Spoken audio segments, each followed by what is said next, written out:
Welcome to the Courage Barbell Unlimited podcast with your host, legendary powerlifter and strength athlete, Chad Ikes. For most, the journey of strength starts in the gym, but should inevitably expand through all aspects of life. Join us as we discuss all things strength. Now, here's your host, Chad Ikes. Hey everybody, back again with another episode. I'm very happy and excited to have on Michael Andrews. Most of my guests tend to be from strength backgrounds, but I have a lot of different passions, and I think athletes of all kinds have a lot of similarities. Michael is a pro BMX rider. And actually, I was at the bike shop, because all you people that know me know I fucking love BMX bikes. And I was at the local bike shop, and I was talking to the owner, and he had mentioned Michael. And I'm like, he lives here? I go, really, in Reno? And so I've been trying to line up getting him on the podcast. He's my second BMX guy. I had Rick Thorne on before. Sweet. And I'm hoping to get more. I like interviewing you guys because it's fucking, I love it. I spend shit tons of money on bikes. So first of all, your nickname's Milky. Let's start out where the hell that came from. All right. Well, I was in like middle school, I think, and this girl called me Milky, and then all my friends thought it was funny, so I just I don't know, it rhymed with Mikey too, and the Instagram handle Milky Bikes wasn't taken yet. Yeah. So I was just like, I kind of thought it was perfect. All my friends called me it, and then it kind of stuck on. Like in the BMX community, I go to jams in NorCal and SoCal and all over the place. And like when I got to the skate park, at least like 3 people would be like, Milky. And I'd be like, yeah, that's me. Yeah. Dude, that's kind of a lame story. It is pretty lame story. I know, it's not. It doesn't even have nothing to do with milk. It doesn't have nothing. It's just some girl. No, it's just some girl. That just happened, yeah. That's kind of funny. Yeah, it is. So you're 22. Mm-hmm. Which means I'm like I'm over double your age. Wow, okay. And that just popped into my head. It's weird. I don't know why. Yeah, everybody always thinks I'm older than I am. But. So you said you kind of played soccer. Mm-hmm. When did you play soccer? Till I was 16 or 17, like full on. So you played high school and stuff? Traveled for it, did everything. I only played 2 years of high school. High school wasn't the best, but played a lot of club soccer. Like traveled every weekend for it, trained 3-4 days a week for it, and then just I don't know, kind of fell out of it. Where did the BMX? When did BMX come in for you? Always had bikes. My dad was sick. Like he always just kept dirt bikes in the house, bikes in the house. I wanted a scooter, he got me a scooter. I wanted a skateboard, he got me a skateboard. So it was like whatever I wanted to do, he was obviously just like, yeah, go do it, you know? Yeah. He wanted to keep soccer always there, but yeah, I don't know. BMX kind of came about. We moved houses. I lived by the high school, and then I moved over to another school district, and or not the school district, but another school. Met a friend there who rode bikes, and then kind of just stole my brother's BMX bike because I didn't really have one at the time, and he wasn't riding, and I just took off. So did your dad ride BMX bikes? No. He just rode dirt bikes, but he bought my brother a BMX bike, bought me a BMX bike because my brother was into it, and then he kind of fell off, and I picked it up. And then I just, once I figured out what it really was, it kind of just stuck. Like, so what was your first BMX bike? Subrosa Complete. I don't really know. Okay. Like the full name of it. That was my brother's though. Or actually, no, mine was a Hoffman 18-inch. Oh, okay. A little Hoffman, yeah. There was a indoor skate park in Reno called Open Ground, and my dad bought it there for like a couple $100 or something when I was like super young. And that's cool. Yeah, I like barely rode that though. But once I like started riding, I just stole my brother's Complete because he was riding. So when did the point where you went like, screw soccer, man, I want to ride bikes? Yeah, I was getting injured all the time. So like I wouldn't want to go to training because I didn't like training. I just liked riding bikes. And then it would become like time for tournaments, and I think I broke my collarbone and like couldn't go to Mayor's Cup in Las Vegas. You broke your collarbone riding? Riding, yeah. Broke my collarbone riding, like not doing anything special. I wasn't very good at the time either. And my dad, I missed a really important tournament, Mayor's Cup in Vegas. It's pretty big. And yeah, he just kind of like, all right, like, you want to keep playing soccer? And I was like, yeah. And then months later, I kind of just said, no, I'm done because I wanted to ride bikes still. And yeah. So and how old were you when that happened? 16, I think 16. 17 probably. Yeah. So at what point did you, I remember reading, one of the things that I remember reading from you that I thought was really cool was it was something about like in high school, you said, I want to do this for a living. Yeah. Yeah, kind of, it was, I think I got my signature frame, and I don't know, when I was sitting in high school, I don't know why I didn't like school. I just never was in the social aspect of it or anything. So Dude, I would just go to school with my headphones in and walk around, go to class and get out like immediately. And I would just go to the skate park and skip classes. And I just remember like, I just watch YouTube videos constantly, think about it all day. And then, yeah, I was just like, I just told myself in high school, like I wrote it down and everything, like I'm going to be a professional BMX rider. I'm going to be like, wrote it down a bunch of times. And then, so yeah, when it happened, I like had that memory in my head, like, oh yeah, I told myself this and I fucking accomplished it. So it's pretty cool. This is why I wanted you on this podcast. When you did that, did you realize what you were doing? No. Like what, when I was writing it down? I mean, like right now, if you start researching Manifest Destiny and the power of the body and everything. Yeah, not really, like, no. You were doing advanced level shit to make shit happen that you probably didn't even realize. And I was the same way kind of growing up. Like I would write myself notes and do all this shit. And it wasn't until I got older and I actually started like learning more about this stuff. And I'm like, well, shit, I've been doing that my whole life. Yeah, I had no idea. Like, and like, they're like, you know, you got to think about it and visualize it. And I'm like, dude, I daydream about it all day long. Yeah. I think it was just a lot of influences over my life, honestly. It was like I remember my soccer coach telling us in practice one time, because we were all being lazy and like we lost these games, and he was like, you guys are stupid for losing these games. And he told us, he's like, if you want to be a pro, you got to be a pro. You got to act like a pro. You got to live like a pro. Train like a pro. And I kind of just took that to like every aspect of what I want to do in life. Like I wrote down, it says on my wall, I think I wrote it when I was like 15 or something. I wrote, what you think you shall become. And that's still on my wall right now, because it's like, if you wake up in the morning and you think something and you want to do it, you're going to become it, because you're just putting all your energy toward that one thing. Yeah. And you're actually drawing you're drawing that shit to you through your energy. Exactly. That's really cool. I have in my gym outside, I have one of my first seminars that I attended, and the guy that was there was like, wrote me a letter afterwards, and he's like, you know, I think you got potential. Thank you. Keep thinking 2100s. And I like pinned that next to the door in my room and just looked at that every morning to remind myself, I'm getting this. I'm going to get this strong. I'm going to break this record. Yeah. Like, this is going to happen. Yeah, that's sick. And that's this same shit, different sport, but it's the same. It's the same mentality. 100%. You got to have it. I keep running into people that are successful and go, Jesus, we may do different sports, but it's all kind of this. There's all these ties. Yeah. Coming into it. So then you actually, that was only like 6 years ago. Yeah, actually it was. So that's, I mean, you're kind of coming up pretty quick. Yeah, in a way. Yeah. It's hard. I mean, it seems like to me, I don't know bike. No, I don't know I am honestly, like it is a little, it's difficult in BMX, especially nowadays, to make a name for yourself, because there's already so many huge names out there that get the checks and get the shit that's happening. But yeah, I did come up pretty quick, luckily. Just met the right people. So what's interesting to me is, and I'm not, like, I don't have a whole lot of guys that do what you do that I hang out with. I want to hang out with you guys more because I think it's fucking fun. But, so like some of the sport, I don't know. And I'm one of those guys where I'm like, dude, I don't know what the name of that fucking trick is, but that was fucking awesome what he just did. Like, how the fuck did you do that? And, so like, it kind of seems like right now in your industry, competing is not necessarily the biggest thing. Yeah, just depends which side of the sport you're on. I mean, it's kind of like, well, you don't have to compete, but if you're doing all these gnarly tricks and you're getting the videos and doing all that stuff, you can get the sponsors. Yeah, for the most part, it's just making a name for yourself in general, and that just takes a lot of hard work. There is like the competition side of it.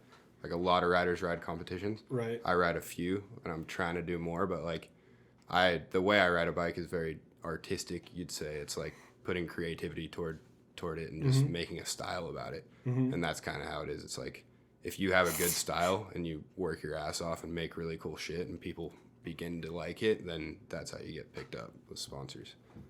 So yeah, it was just. But I think that kind of goes with a lot of sports too. Like when I got into powerlifting, like I kind of took a different approach than a lot of people, and I trained different, and I had different concepts.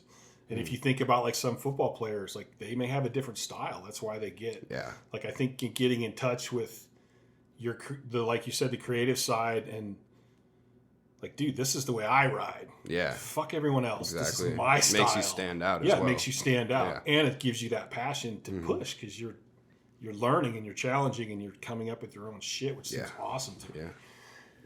But I did see, I was watching some of your old videos. I found one that was like a sponsorship video. Mm-hmm. And fuck, dude, you were on a dirt track. You did a backflip. And then you're doing like flatland stuff. I can't backflip. I don't know. Was it you? Maybe it was somebody else in the video. Because I was like, dude, he's riding like every different possible way to ride. Yeah. Like, what is your? It seems like street is your favorite style. Street is mainly what I do. Yeah. Like from now on, I'd say I would mostly be filming street stuff. I can ride ramps too and stuff like that. Yeah, there was a bunch of ramp it's videos mostly, and stuff. Yeah, it's mostly just street. Yeah. I think I would do. I'm still 320 pounds right now, so like, dude, jumping curves and riding upstairs. Yeah. Like, I'm good with that shit for right now. Like when I'm rested and I feel good, I'm trying to I want to get a really solid at manuals. But I think street would be more fun just because, like, I see some of the stuff you do, and I just watched one where it was like 3 bars that were arches. Mm-hmm. And you're like, how the fuck do you write on that fucking thing? Like, it's crazy to me. Yeah. Like, dude, if I try to it's still crazy to me. If I go on the sidewalk and try to ride that little curb piece, I'm like, oh shit. Sometimes I'll do that. It's called a rail ride. Sometimes I'll be in the middle of doing it and be like, how the fuck am I on this rail right now? Like, you feel like a circus. Like you're in a circus act or something. But I think street's cool because, like, it kind of has... I mean, I'm just watching you go through your videos, and it's like, dude, I wouldn't have even thought of hitting that pipe like that, and then thought of doing those things. Yeah. So it's like, I think streets, like, to me, it's like when one of the reasons I ride my bike is because I need to do some kind of cardio. Mm-hmm. Fuck being on a treadmill.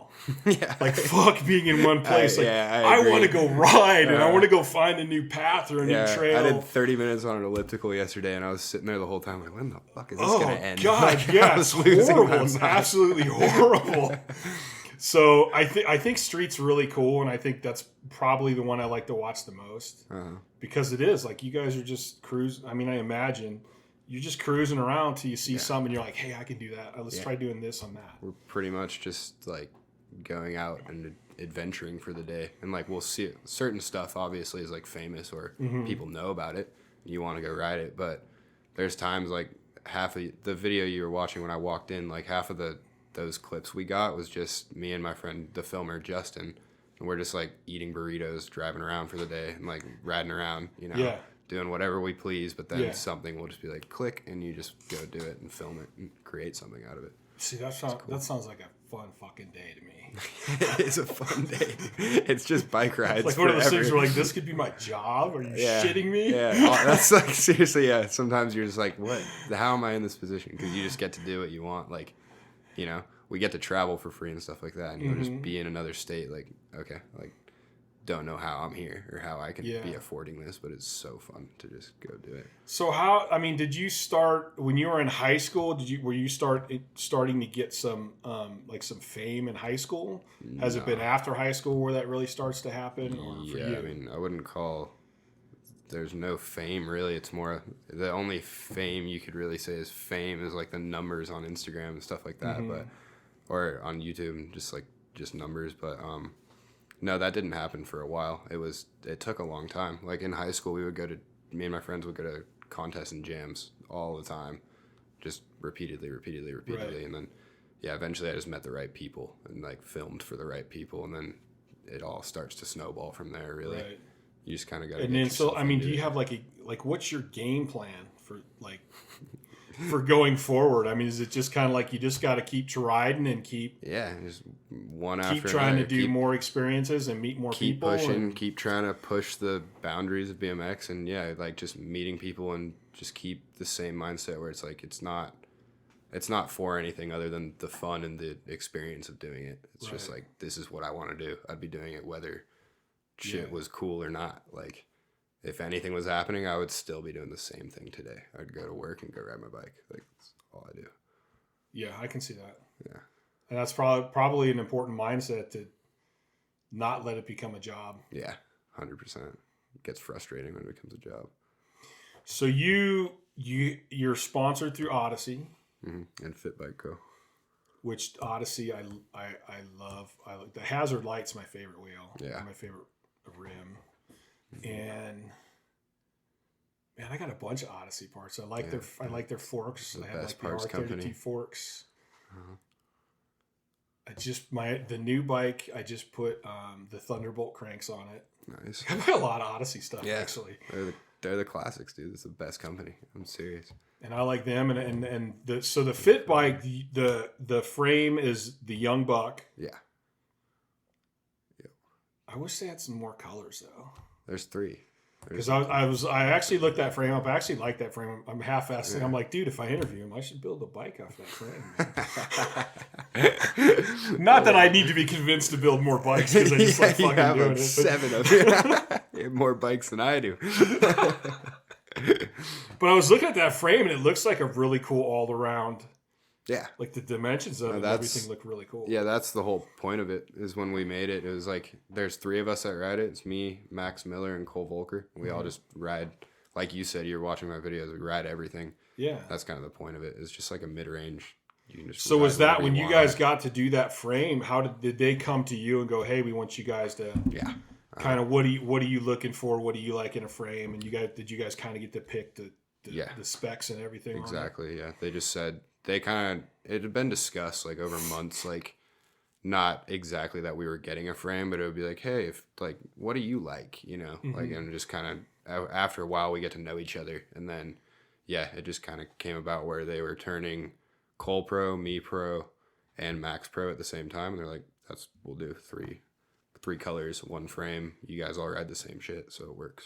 So which one of the colors is yours? The translucent brown. It's like dark brown. It looks black and brown sometimes. Yeah. It's crazy. It looks really cool. I like it. So is that now? Do you ride? Is that the frame you ride all the time now? Yeah. Because have you had a couple different sponsors? I mean, no, I was on S&M at first, which is the sister company, or actually Fit's the sister company of S&M. I didn't know that. Yeah. Really? Yeah, it's the same company, same owner. No shit. Same everything. Yeah. So Chris Moeller started S&M, and then. I don't really know. I don't even know when Fit started, to be honest, which I probably should know. But they started Fit eventually, and now I ride for Fit just because I was on S&M and it was a better opportunity to go film with Fit. And I was like, let's go. They put me on. Well, it's interesting because I have a couple S&M frames too. Yeah. S&M's the shit. American made. So old. Those are my favorite. Like my standards are S&M, Odyssey. And then I got Primo cranks on one of my bikes and a couple different things, but like those are the ones that I always go to. And I like Profile too, mostly because I like Profile mini hubs. But Profile, the hubs just sound cool.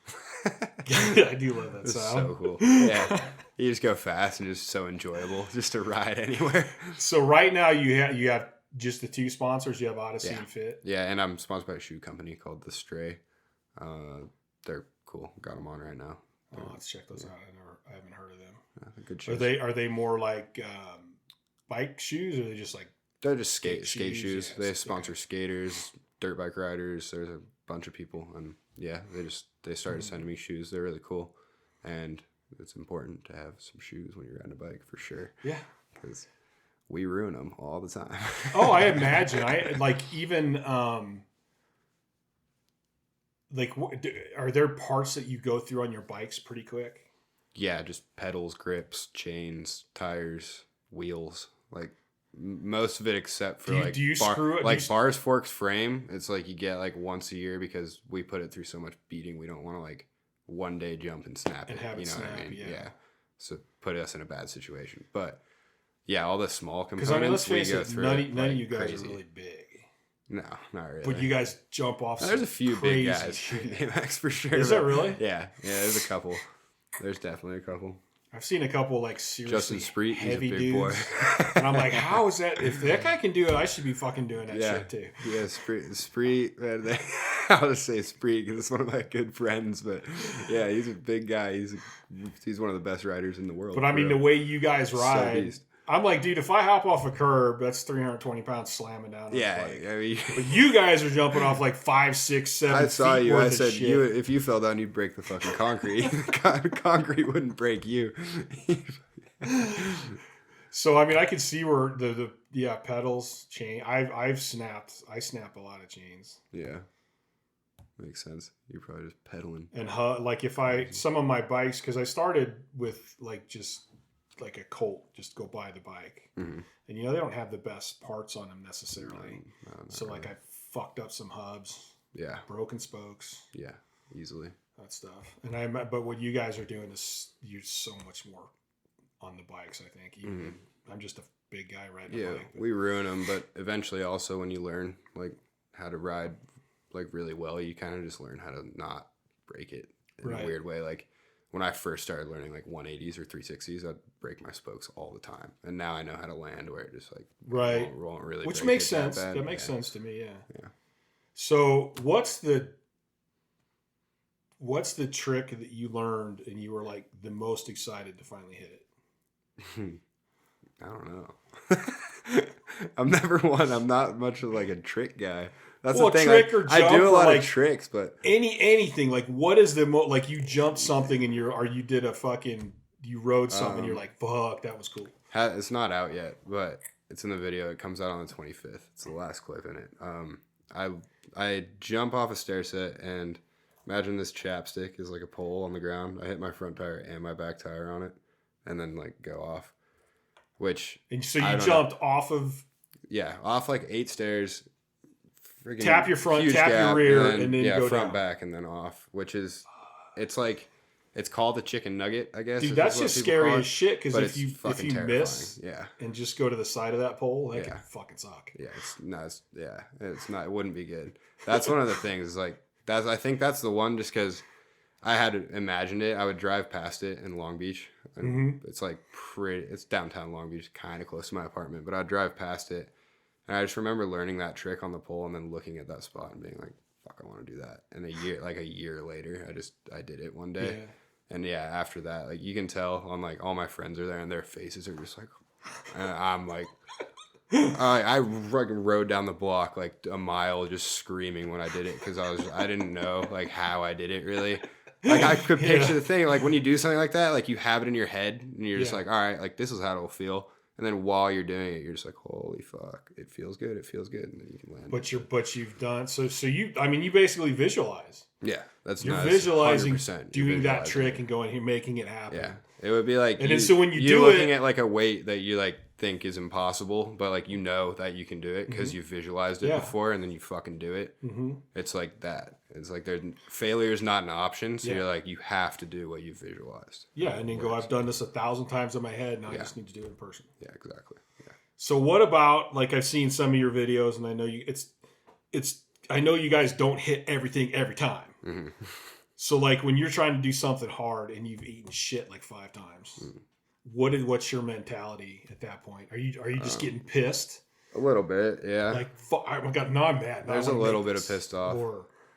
It's more, I think when you're in that kind of zone, because when you're first doing it, you're fucking scared. So it's like certain things like that where it's like you're looking at it and you're like, okay, I'm either going to do this or I'm going to hurt myself. Like, that's the only 2 options. So you have to commit. And like when you do it and you maybe crash, but you're not hurt, it makes you feel like, oh, I can do this. You're like, oh, this is fucking possible. And you get up there and you do it again because you're like, now that simulation in your head of what you've been trying, you just made it become true. And now you're like, all right, now I got to put it down. Like now I know how to do it. And most of the time it works. Sometimes it doesn't, but kind of like it's more motivation. Kind of like you went through it and you're like, all right, now I know not to do that. So I'm one step closer. Exactly. Yeah. Or you like get it over with. You're like, oh, now I know like it is possible. And then you're that much more motivated to do it. It's more motivation when you're failing because you're just like, you know, it's there. Yeah. Because you can feel that it's there and you're just like one time, like this is going to happen. You know? Yeah. It might take 2 hours or it might take like 3 days, but it's going to happen. It seems like you would get like a stunt man. You guys fall enough that eventually you kind of learn how to fall. Yeah. Yeah. I mean, so instead of completely fucking yourself up, you're just getting bruised up and banged up. You learn everything. Like your bike just becomes another pair of feet. It's like you fall, but you know it's like you already know like right before it's happening. You know it's gonna happen. You're like, all right, you know you're in it. It's gonna happen. Yeah. Yeah. So how often do you ride? Every day, pretty much, unless I'm hurt. So I don't know. Some days it'll be like you get a little heel bruise, so I won't ride for like a week, but. Or if I don't feel like riding, I'm not going to go push myself to go ride because that's more likely just going to make me feel worse about myself. Like in a way where it's like if you didn't feel like lifting that day and you went and you lifted like shit, you'd be like, fuck, you create bad habits. Yeah, you create just a thing in your head where you're like, this sucks. But yeah, you're lucky with that with riding because you can just be like, so can you ride if you're like, dude, I don't feel good today, but I'm just going to go ride and cruise? Yeah, for sure. That's more like I'll just go to the skate park and jump around, Go ride some dirt jumps. I do that because most of my time when I'm feeling good, because I have some sleep issues and I kind of beat myself up training and stuff. And I had a company doing granite, and that would just beat me up. Yeah. So I'm like, I want to ride, but I go, I'm not even going to try to manual because I go, honestly, as tired as I am, I'm just going to fucking fall over and loop out. Like I won't even be able to catch myself. That's going to be worse. So a lot of times that I ride, I'm like, dude, I'm just going for a ride because I want to ride. So I don't really practice much shit.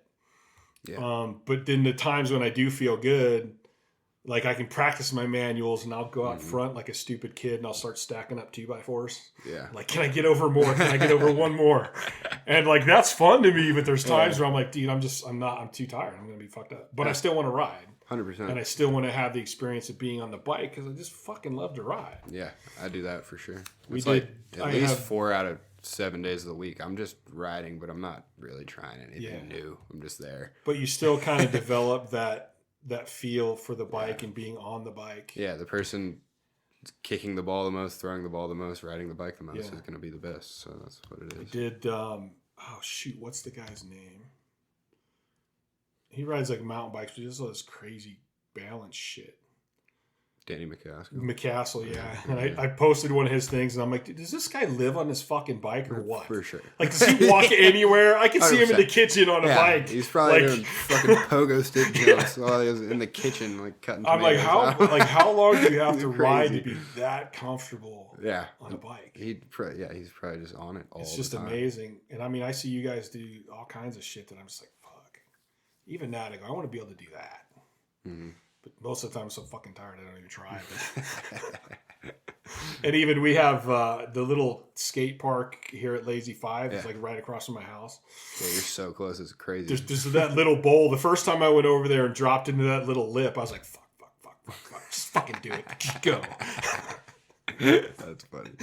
And I'm like, I got to work up to a big one. I want to go into a big bowl. Yeah. And I go, I still know that first time off is going to be like, son of a, fuck it, just do it. Oh, yeah. Yeah.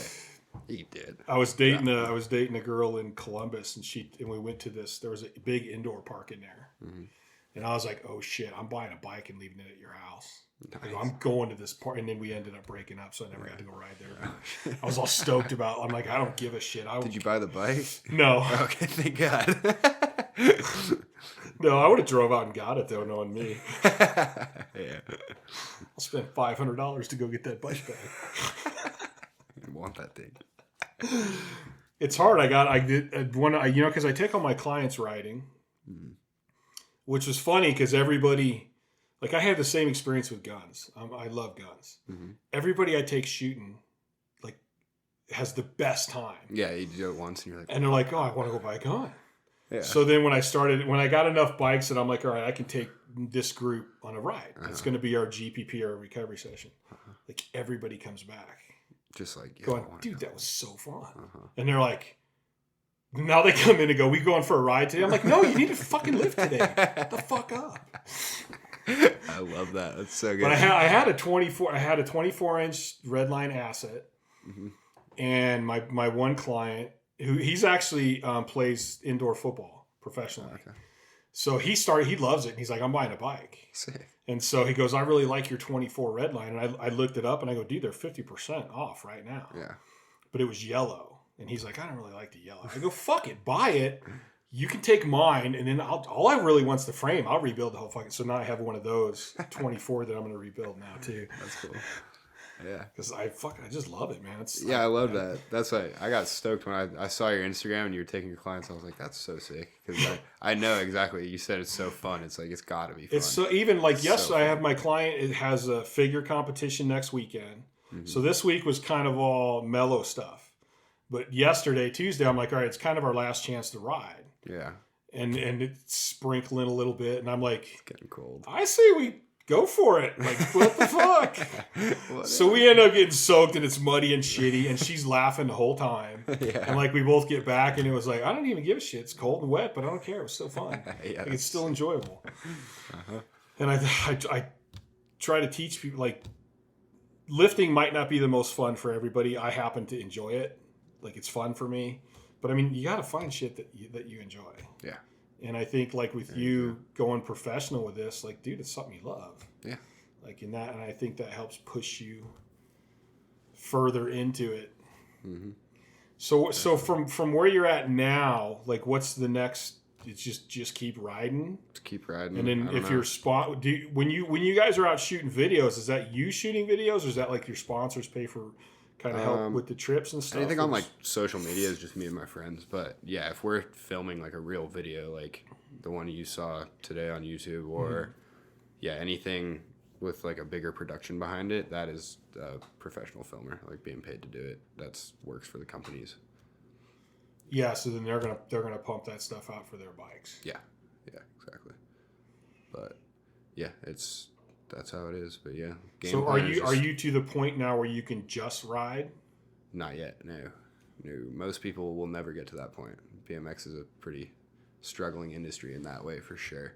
Really? Yeah, it is. There's a lot that it's like motocross. It's just action sports, man. It's any action sport. There's 40 who are maybe even less who are doing it for their living, but then the rest, like, sure, like, they get paid to do it, but they're mostly just doing it because they fucking love it. Right. And they have some other way to make money. It's mostly just, like, me right now, my next step is just trying to find a way to make passive income and find a good job or a good sort of passion outside of BMX that can make me some money. Right. And then keep riding and keep doing what I'm doing, get to Europe and go to contests and just do the most I can. So hopefully one day I won't have to do that shit and I'll just be riding my bike. So that's kind of powerlifting and a lot of the strength sports. Strongman has gotten really popular, and some of the guys are doing well. Mm-hmm. But like when I was considered professional powerlifter because I was like ranked number 2 in the world or 1 in the world or some shit. Yeah. Yeah, I had a regular job. I worked 40 hours a week. Yeah. Like I did it because I fucking loved it. 100%. Yeah. But it kind of sucks because I would like to see people like who have that kind of passion and put that kind of energy in. You'd think, dude, come on, can't make $100,000 a year or something doing that, you know? You should be able to. I think it should be happening, and there's a lot of reasons for the. It seems like the bike industry. It seems like the bike industry would have that kind of money. Yeah, I don't know. I don't know how many bikes get sold, but I know there's a lot of companies pumping out bikes right now. Yeah. I mean, it's possible. I'm not going to say it's not possible. I'm just not there yet. I'm young and trying, but there's a lot of riders, like, you know, there's energy drink sponsors, shoe sponsors, a million things, and you do get there. It's just a lot. It's the percentage of people who are there compared to the percentage of people who aren't is crazy. Is astronomical, yeah. It's just, it is what it is. So how much of a role do you think, and I'm asking you these questions like you've been in it forever, but it's kind of interesting because you're trying to figure it out. Yeah. Like, how much of a role does social media play in that? I mean, if you could get 50,000 followers. Yeah. It's a pretty massive role. That means you could make some income from the videos you post there, and which would help out. And then do your sponsors, when they're looking at you, are they going, dude, this dude's an awesome rider? Or are they going, this guy's an awesome rider and he has this many followers? They're looking at everything. It's not necessarily just the followers. There's a lot of awesome riders that have a lot of followers that don't get shit because of their attitude or because they're not going to the right contests or they're just not involved with the right thing. Right. It's partly lucky. It's partly attitude and being a good person. Mm-hmm. And it's partly just being in the right position and doing the right thing for yourself. Like, and being the best rider. Like, there's no way you're not going to be an awesome dude and a really fucking good rider and not get something out of it. It's just that doesn't happen because people support each other in BMX. Mm-hmm. It's a very communicative kind of thing. And yeah, I think it's just, it's kind of all aspects that come into one. It's like social media matters for sure, but it's not going to detriment you if you have like 10,000 less followers than this guy necessarily, because you might have some like way more pull in one area than he does. It's all kind of a toss up. Trying to figure it out. So you were up here, you moved, you were in Reno, I'm in Reno. So you came back to Reno because you had an injury or something, I think you said? Yeah. And then you're heading back down to California the end of this month. Yep. And we kind of talked a little bit earlier, that's because that's like I think a lot of it, the weather, you can ride all fucking year down there. Yeah. But that's like, if you're doing filming and having crews and stuff, like there's a much bigger like BMX like you can do scene there, I guess. I don't know what you can do it anywhere if you have a scene yourself. Like there's people in Canada and Philly and New York and all over the world and random places that get hooked up by companies. They might not necessarily get paid, but they're pumping out videos every year because they love to do it, and they just hang out after work like with a crew of people and they're famous as fuck. Like you could name them and you probably know them, and it's like I go meet them. I don't know. That's just kind of how that is. It's like there's a lot of people doing it. I kind of forgot what the question was. I kind of forgot too. Yeah, I spaced it. I think it was about like needing. How much of an advantage is it being in that certain? Yeah, that's what it was. Okay, yeah. Like the people do it everywhere, but the thing is, it really matters like the way you're portraying it. So you could do it, but if you like, it's kind of funny to say, but if you filmed it on an Android with someone who doesn't know what they're doing, you could do the most amazing thing in the world, but it's not going to do anything. It's not going to do well whatsoever. So it's like here, there's a lot of kids that I ride with that we all have so much fun, but it's not the same as out there where there's like 7 pro riders all staring at the same handrail with 4 photographers and filmers all hanging around, all doing the same thing to like have one main goal. That's kind of how it is. Like you can do it anywhere, but if there's a spot for you, there's a spot for you, and like my spot's there. It's like in SoCal, I feel right because all the people around me are doing what I like to do. Mm-hmm. So that's kind of how it is. And do you feel like you kind of step up when you're around more like higher level guys? Oh yeah, for sure. I mean, I know in lifting there's certain gyms that are famous, and it's like people want to go there. Mm-hmm. Like you can do it on your own. It depends on how much drive you have, but it's easier. You surround yourself with better, more knowledgeable people. Yeah. And it seems like in your sport, the more people you're surrounding yourself with that are kind of pushing the limits to help you step up. Oh, for sure. It seems like that would be a huge benefit. When I moved there within 2 months, I was like so much better at riding a bike. Like, because it was like are you guys like powerlifting was, especially when I was bigger in powerlifting, it was kind of an underground thing. Mm-hmm. And so you had this a really good group of everybody knew each other. Yeah. And it was kind of like it's us and them kind of a thing, like them normal people, and we're the stronger than fuck people. Yeah. And so like everybody wanted everybody to get better, Yeah. So I imagine that bike riding is like some guy's not going to do a trick and then go, no, I'm not telling you how to do that. Oh yeah. Like they're totally open, and if they see something, they're like, hey, if you would do this, you'll nail that. Yeah. 1,000,000,000%. I've learned tricks that my friends don't know how to do, and they're like, how do I do that? I show them, they show me. If somebody does something awesome that day, you're screaming your head off, whether it's your best friend or someone you barely even like, because you're just like, you're doing it for the same reason. It's fucking sick. Yeah. It is how it is. There's a lot of camaraderie in it. It's like, it's just cool. A community of people that you can just go and feel completely normal around no matter what. In powerlifting, I would always say, people would be like, ask about it. And I'm like, no, dude, everybody's like, I go to a meet with 20 of the best lifters in the world. Mm-hmm. We all want to beat each other, but we want to beat each other at the best. Yeah. So like, I'm going to help them be their best. I still want to beat them. Mm-hmm. And then if somebody gets hurt, I'm like, fuck, dude, that seriously sucks, man. Exactly. Yeah. Like, I don't want to beat you because you hurt. I don't want to have won because you're hurt. If I win, I win, you know? And it seems like the biking community is a lot like that. It's a lot like that for sure. It's like, fuck, dude. Because I've always kind of watched. I rode bikes when I was a kid. I wasn't like amazing because I was always focused on other sports. But I'm 51. The shit that you guys are doing now. Oh man, it's like every time I watch the X Games and shit. Yeah.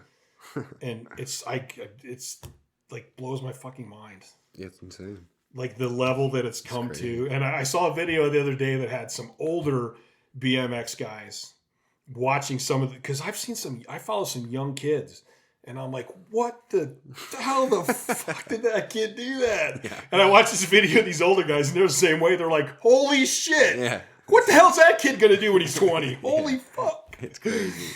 And it's like I keep going, God, dude, what's next? What are they going to do next? What's going to come up next? I don't know. It's just kind of endless, honestly. I think it's endless because there's so many different realms of it, and at least and for me so far, it's been endless. I've done a couple things like pretty recently that haven't seen the light of day yet, but they've never been done before. Mm-hmm. At least I don't think. And it's like I still think about like I did it, and then a month later I'll be like, I could probably do this with that, you know? And It's like it's fucking scary, but I'm gonna practice it enough, and one day like kind of like how creative could you be? Yeah, it's like coming up the next thing. Pretty much. And that's the big thing. I mean, even if you go back into like when I was talking to Rick Thorne and like the beginning of the X Games, mm-hmm. like you hit something nobody's done. That's a huge thing. Yeah, dude. Everybody goes nuts. Yeah, because you're just like, how the fuck did that guy figure that out? Yeah. Like, because the thing, like when you ride a bike too, it's like I can imagine. Like I can't backflip. I never learned how to backflip, but like. I know how to backflip. Like in my head, it's like, yeah, it's there, you know? Yeah. So like, I'll see somebody do something that has never been done before, but it's like, and I can't fucking do it, but I know like what that takes. And you're just, that's why you're so mind blown, is because you're just like, oh, like how did he figure that out? Like how did he get past that wall and still be capable of it? It's nuts. Yeah. Where there is that, there's kind of that mental side in, and we talk about this in lifting because you'll see a world record, and it'll go, maybe it goes 5 years, maybe it goes 10 years. Mm. Nobody breaks it. Mm-hmm. And then all of a sudden that one person breaks it. One guy breaks it, yeah. And then 8 guys do it within a month. And you're like, what the hell happened? It's like that one guy that said, you know what? Yeah, I can do it. Yeah. Fuck it, I can do it. And then everyone else is like, well, if he did it. BMX is like that too. And it just keeps stepping up, and then you finding those one guys. And I think after breaking world records, I mean, there's like one of the proudest things is to do something no one's ever done. Mm-hmm. Like that's kind of I don't really think about it when it happens, but you start thinking about it afterwards, and you're like, dude, no one's ever done that. Yeah. I just did something that no one has ever done. Yeah. That's kind of a cool feeling. Mm-hmm. It's so cool. And then you like start striving to go, okay, well, what can I do now? Yeah. What can I do next? You're like, how do I? And even with, I've had people ask, and they're like, well, what happens when you break the record? I go, I already know what's going to happen. I'm going to want to break it again. Yeah. Like, exactly. There's no end to wanting to do it. To me, it was more or less, you get old enough where you're like, all right, yeah, I'm good now. Mm-hmm. Like, I'm at an age that I'm not going to continue to get better anymore, at least with that. Mm-hmm. But you're fucking 22, so you have, I got time. I'm just going to stay healthy. Tons of time. Stay healthy. Seems like healthy is a big. I know it's big in lifting. It's got to be big in what you guys do. It's massive. It's one of the bigger things in it for sure.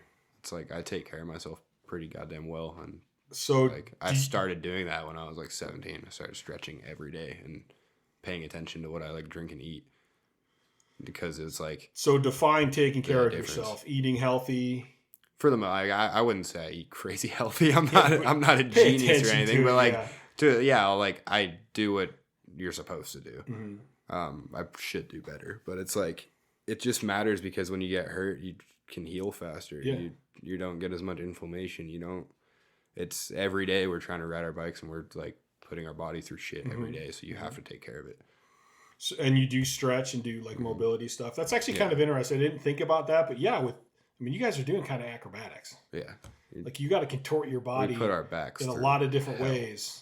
Yeah. To do the things. Our backs are hunched and we're pulling up like this all day, and it's like you ruin it eventually. So you have to stretch. So do you lift weights? Do you do plyometrics? Do you do any of that stuff? No, just mobility, like only mobility, just stretching and doing various, just like. Do you ever think about the lifting or plyometrics? A little bit. Not for the most part. I think it could be good, but I don't know. I think it would be interesting. Like, not that it's not going to benefit you to squat 1,000 pounds. It's not going to help you ride bikes. Yeah. But I mean, if you did, it seems to me, if you did plyometrics and got more explosive, that you could jump higher sure and do that kind of stuff. There's a lot of dudes, which I think would actually help. Yeah, there's a lot of guys who are fucking ripped, and dudes on Red Bull. A lot of them are in the gym every day because they get access to it. And then they get access to trainers, and then they're better in a year. Like, they're doing 10 times more crazy shit. Yeah. Because they're just, like you said, like explosive and just doing just better body. See, that would be the thing where if you could, and I always said this about powerlifting. I'm like, okay, what if I really wouldn't have had to work 40 hours a week?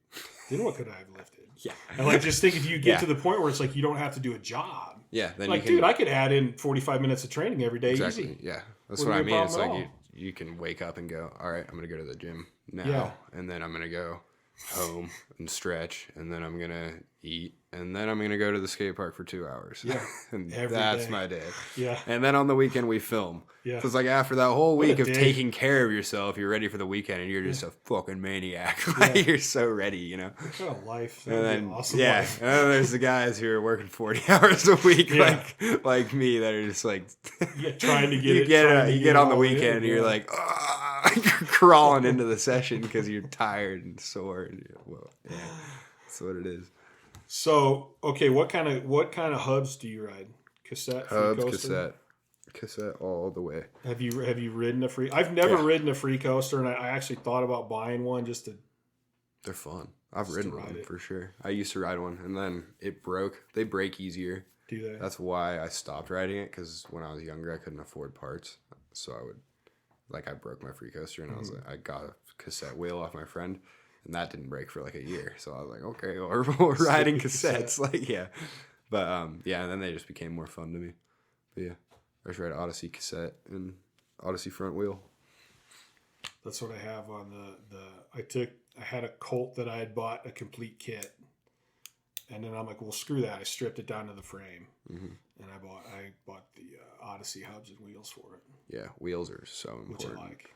When you have bad wheels on a bike, it's just not fun. Like, straight up, you need good wheels. So can you tell, like, say your hub gets out of line a little bit. Have you ridden so much you're like, oh yeah, something's tweaked. Yeah, like your spokes get out of line. That's just, you can tell that pretty quick. Like, they'll get loose to a point where either it's rubbing on your frame because your wheel gets out of whack that bad, or it's like they're so loose you'll just be doing a manual and you can kind of just feel them all like crunching. Yeah, when you move. I've had a couple like that. And you got to go tighten them up and figure it out, Brakes. Are you running front and back? Are you running just back? Or are you running none? I don't run brakes. Fuck, how the fuck do you guys do that? I don't think... there's probably... Like, if you're going to stop, you could probably count... You just spin out? You could literally probably count on like one hand how many street BMX riders still ride brakes. Like... Really? Yeah. So everybody's going no brakes now. I can count. There's 2 on Merit, and I couldn't even think of one more. Like, Gary Young put on brakes to do a trick for an ender one time, like for his last part in a video. Yeah. Because he needed them. But it's like, yeah, we don't ride brakes because we hit our shit so much. Our wheels just constantly get out of line, and then they'd rub the brake pads, and then we can't ride. Or... Also, we do. So when you have to 180 bar spin, 50 bar spin, and then our shit gets all twisted and blah blah blah. I don't know. I just stop. Just jump off the bike. That's such a funny question. Do you just do a skid? Always get asked that question. It's like no clue. Like you've just done it so long. It's not even. You don't even think about it. I probably used to ruin my shoes a lot more than I do now, but yeah, it's just kind of keeping the speed that you need, which sounds weird, but like you figure it out. It's like I remember when I first took my brakes off, and I put pegs on I would at the fucking same run time. into something if you at took the my same brakes time. off. And then my dad was like, "What the fuck, you're taking your brakes off? No. It was like, no. You're not riding your bike around with your brakes off. And I'm like, yeah, I am. Like, 100% I am. And yeah, like a couple weeks. Like, it doesn't really matter. It just takes a second, and then you figure it out. And yeah, I get asked that question all the time by people at the skate park or something. They're like, how do you not ride brakes? It's like, it's just kind of natural. Like, it feels better when you're doing tricks and things like that. Like, it's just not there. It's not in the way. Right. You're not banging your fingers on it when you do bar spins. I can. That makes sense. Yeah. I'm just thinking, how the fuck am I going to stop? How the fuck am I going to stop? You just put your feet down. I don't know. I've gotten into some bad situations for sure. I didn't stop, actually. A couple, like 6 months ago, I did not stop. Hit a car. It wasn't cool. That's funny. So, like, now, since you guys are doing, like, do you change your tire pressure? Like, if you're in a park, or if you're riding the street, or because I know with mine, like, if I'm just going for a ride, I'll pump them up really high so I coast better. Yeah, so you go fast. But if I'm going to be screwing around in one of these shopping malls, you know, I'll lower my pressure. So if I jump off of something, it's a little more cushion. Yeah. That's pretty much it. If I'm like going to a ramp and I want to ride this ramp and try and do something cool on it, I'll pump my tires up to like 70, 80. No, less than 80, but yeah, like 70. But riding street, it's usually I pump them up to like 55, 60, and then I just kind of let them go until they're too flat to ride, and then I pump them back up. Interesting. Yeah. You like the squish. It's like, I don't like it too squishy, but it's like when you spin and stuff and you're like popping off the ground, you can kind of feel it. So you get a rebound out of it a little bit. Yeah, I don't know. It just gives you this little like bounce, this squish. You can balance better. It's kind of nicer. Like dudes who do nose manuals, like the guys who can just nose manual forever, backwards manual, they ride like 30 PSI. Like I'll go to these sessions with these guys that ride for the same company that I do. So is it the same way with the manual? Is it a little easier to manual? It's easier to manual with your tires low too, but you can figure out a forward manual that's fine if you have a lot of pressure. It doesn't make a huge difference. But nose manuals and backwards manuals, you say that, but I can't ride down a street on insane. A manual yet. It's crazy though. It's like riding with these guys. There's some pros that they literally ride 30 PSI. Like they don't even change it, and they don't do big stuff, but they'll be able to nose manual forever, or do create like Devin Smiley and Jacob Cable. Those are two of the biggest names. That's awesome. They're just balanced gods. But yeah, they just literally like their tires are so fucking low. Like I got on Devin's bike at the skate park one time, and I was like, "This is what you ride?" I was like, "Fuck, no wonder." Like I was like, "Oh, this everything makes sense now." I was like, "Oh, this is why you can do all this shit." That's so interesting. Yeah. I didn't even know that. Yeah, and then you'll watch him pull up to the bowl, and he's like sitting in the corner pumping him up like a mother. But then he kills that too, so you can't hate on it. Like, that's fucking sick. Just using what you got. Yeah, it's just smart, really. But yeah, that's funny. I like hearing stuff like that because I truly believe any top athlete of any sport is actually a lot smarter than people give them credit for. Yeah, like they didn't get there by accident. Full on. No chance. That's the thing. That's a stigma with action sports athletes for sure, especially BMX riders and skaters. It's like we get labeled as losers or like we're not smart, but if you have a conversation with like a real pro athlete, like someone older than me and someone or a real skater who like maybe makes themselves out to be a weed smoker or like doesn't do shit with their life, it's like, no, they're smart as fuck. Yeah. Like they're in that position for a reason. Yeah, they didn't get there by accident. No, they didn't get there no chance. Around. They had a passion for it, and they pursued the hell out of it. Whether they were broke or not, they were pursuing it, and that's why they're there. And they're smart as fuck. Yeah, they just might not be smart in your way, but they're smart. Yeah, I can say the same thing about. I know some powerlifters that are geniuses at getting strong as hell, and the rest of their life is a fucking train wreck. Or, hey, a tattoo artist is really talented, but I know a lot of tattoo artists whose lives are just hell. Yeah, that's being an artist to a certain extent. I think you put so much passion towards something that doesn't do everything shit for you in like the real life aspect. Yeah.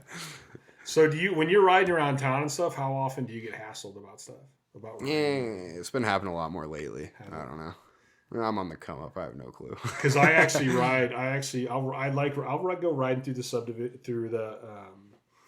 like the strip malls and all that stuff. And where we live here in Spanish Springs, I'll ride up to like Home Depot and Sprouts, and like I'll ride all the way out there, and I'm just jumping, trying to jump the stairs or riding down the stairs and shit. And I always see these signs like no skateboards, no bikes, and I'm like, please, somebody come out. Because I just want to go, listen, motherfucker, I'm 51 years old. I can fucking ride where the fuck I want to ride. And I've not had anybody come out yet and say anything to me. Oh, yeah, getting hassled like that, yeah. I get hassled a lot, for sure. Always. Because we are damaging property, to be 100% honest. When we grind a rail. Grinding, I guess. Grinding is damaging the property. Like I've done wall rides and put a fucking hole in the wall. Like, it just happens. It is what it is. What kind of wall is it that you put a hole in? Stucco or something. Something just not built for doing a wall ride on. But, yeah, it's... Sometimes you do. There's a reason for it. So if someone comes out and hassles me when I'm, like, looking at the thing, like, yeah, you should probably be hassling me. I'll get out of here. But there is times where you're just like, what the hell? Like, I am doing nothing wrong. Yeah. Absolutely nothing wrong. There's no reason for you to be yelling at me right now. I actually know. Where was I at? Oh, I think I was up at this high school up here. And I noticed on all the curb stuff, they would put, like, a metal piece of angle iron. Yeah. And I'm like, I'm betting money that's so nobody can grind on this They're guy. literally called grind stoppers. Yeah. That's what they are. It's fucking awful. Street's gonna die. I don't know. They do it. I don't know. They do it everywhere now. I think you guys are creative enough that you'll we pop them off keep sometimes. coming up with other stuff. We try and pop them off at least. But how often do you go through your pegs? I ride metal pegs. A lot of people ride plastic, like plastic sleeves. Yes, I actually have some of the. I think the ones I have some metal ones that are with the polyurethane, whatever the hell it is. Right around the outside. I ride metals, so I don't go through them as fast as other people would. If I get a clip where I'm grinding something for a long time, I'll go through it. But yeah, I just like the sound and the feel of metal, so it lasts me quite a bit longer than the plastic ones. The plastic ones people go through. I actually kind of like when I'm watching videos and you hear that click. Yeah. Click, and like you can hear the noise. Yep. And when you switch from like back to front, like I've literally had this opinion where I'm like, why skate videos get like a lot of attention from just regular people is because they can hear it. Like it's like you can hear the skateboard go and it sounds cool. And a bike's just fucking silent. And it's like that's why I ride a cassette and metal pegs, because you can ding around and make noise and it's cool. You just gave me an idea. Yeah. Because I love doing video shit. Has anyone ever put like I have the cordless mics over there? Mm-hmm. Has anyone ever mic'd your bike? Probably, yeah. Yeah, like what? Oh, so what we did, like so that way when you do that stuff, you do hear and like you could hear the yeah. We have really good mics with the cameras. We've never mic'd a bike. I don't know. Oh, maybe that'd be a good idea. I have no idea. That's a good idea. You should try it. I think try it out. I think it'd be cool. But we have just filmed audio before. Like that video, like one of the videos I filmed for a DVD, it took us like a year and a half. So there was clips where like straight up in the computer, like the audio file just got fucking lost. So we would have to go back and like mimic the sounds of like what the clip's making. So I'd be like, slide my tire on something, and be like, and then we'd go like cut it out and put it in the video and like try and make it sound like that's what it was happening at the time. And it did work. But yeah, it would kind of be cool to mic one up.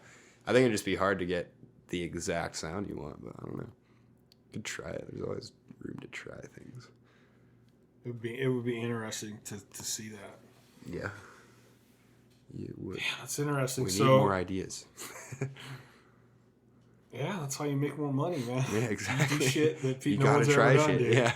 So you have a video where, man, you can hear your hub and when you grind and shit. Yeah. Yeah. And I think it would be interesting to mic you too. Oh, mic the rider up. Yeah, they do those. Because there's times where I kind of hear like you say stuff, but I'm like you said, when you're in the middle of a trick, and there's times you're like, "Fuck." Yeah. Like if you actually say stuff out loud, it would be cool to hear that. Uh-huh. Like when they started micing up football players on the field. Yeah, they'll do that at contests. Our BMX and Dig do it. They'll go put one rider on a mic and just have them ride around and talk shit to people. Yeah, pretty fucking funny. But yeah, that is true. Yeah, micing someone up would be good. Or like the B-roll videos. There's like making an edit and then they put out the like side section of the edit where it's like all just the raw clips and there's like fails in there where somebody was like, oh no, like as they're going something like that. There's always funny stuff. Yeah. I like that shit. That's one thing I always liked about the videos is like I like when they way back in the day I did an article.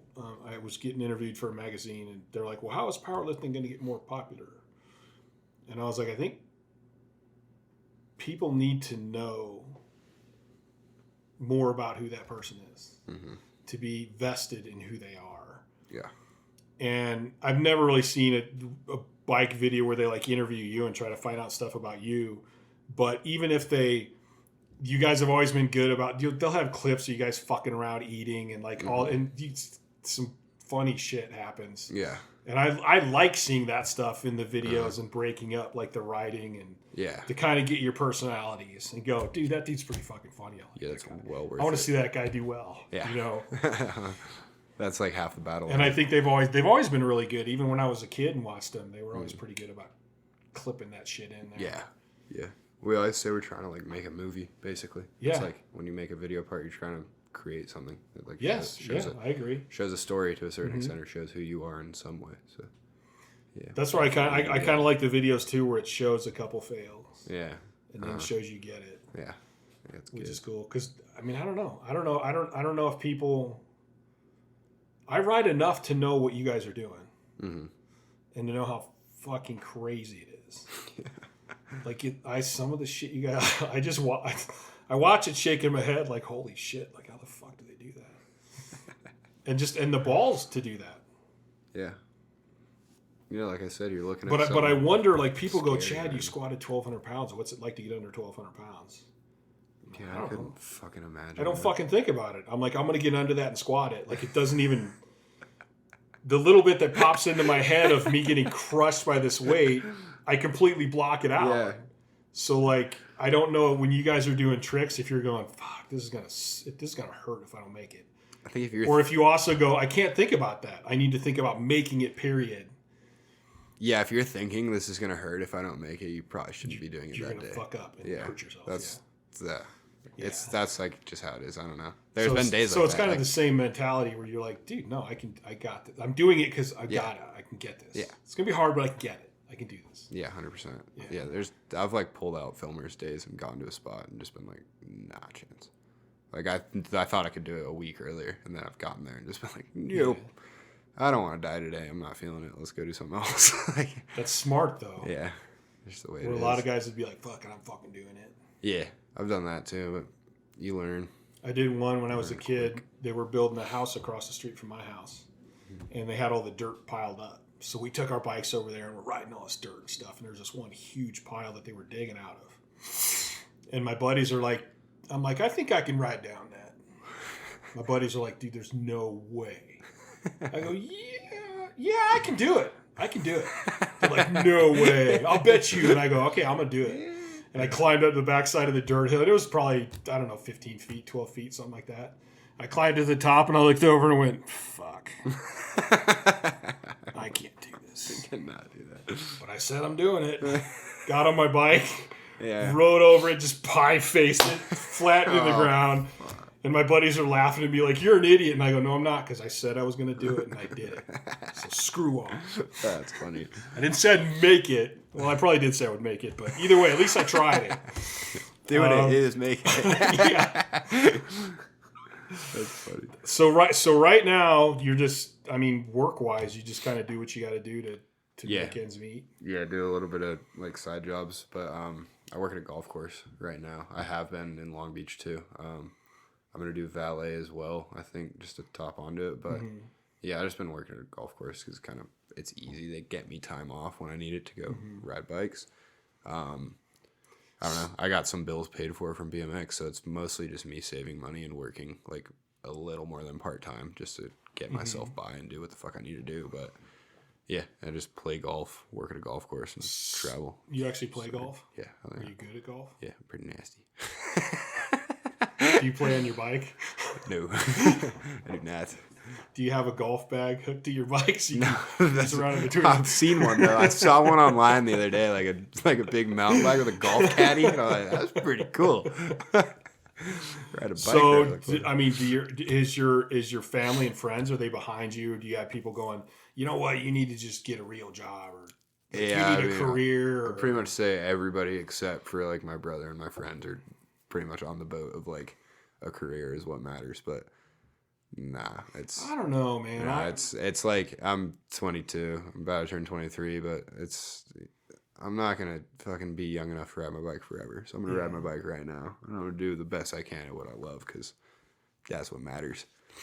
I kind of look at it as like I have a similar situation with my one football player, because it's indoor football, so he doesn't make enough that he can survive all year. He's got to work when he's not playing football, and he's young, and I go, dude, I think it would be worse to be 45 and go, fuck, I should have went for it. Yeah, 100%. Than to have started that career and never went for it. Because you don't know. Fuck no, you don't. Yeah. You know, one thing happens and the rest of your life is totally different. Yeah. And you are 22, so what's a few years? Nothing. It's like, who's to say I can't go figure it out? You know, you can. Yeah. And you never know. Maybe something comes from this.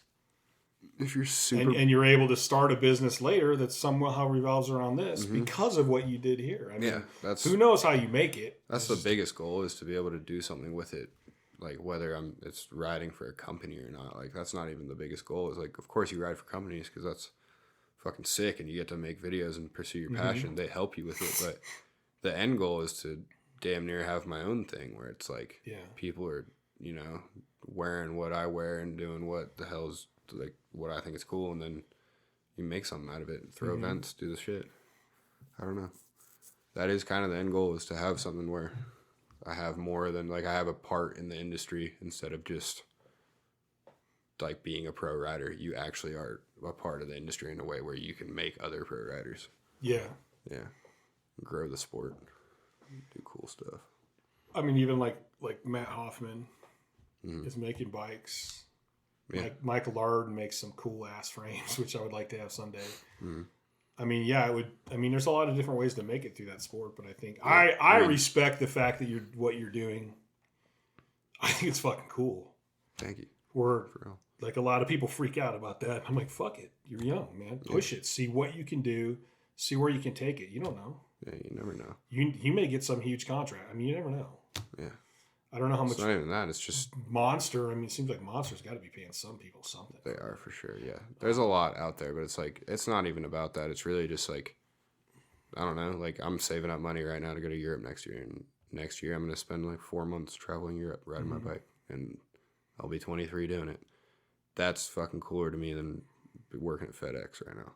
I can go. Oh, yeah, it is. You know what I mean? It's like, if I'm dead broke when I'm 30, it's like I can go bust my ass for 6 months at any fucking warehouse or some shit, and then go work a trade. Like, I don't care. Like, I'm gonna go. But look what skills. Do this. But look what kind of skills you could learn through all of this. Yeah, you learn a lot. I already have, and they keep saying I'm young, but it's like, like I've already learned so much, and it's just like, I'm gonna pursue what I love, and it's gonna take me somewhere. Whether it's to the like top monetary value or not, that doesn't matter to me. I just want to do what I fucking like to do. Yeah, I think it's making a living and doing that. If you can make a living, and I mean, not greedy, you don't have to make a shit ton of money, but I mean, I'd rather make a decent living doing what I love than being filthy rich and doing something I hate. Yeah, me too. 100%. That's cool.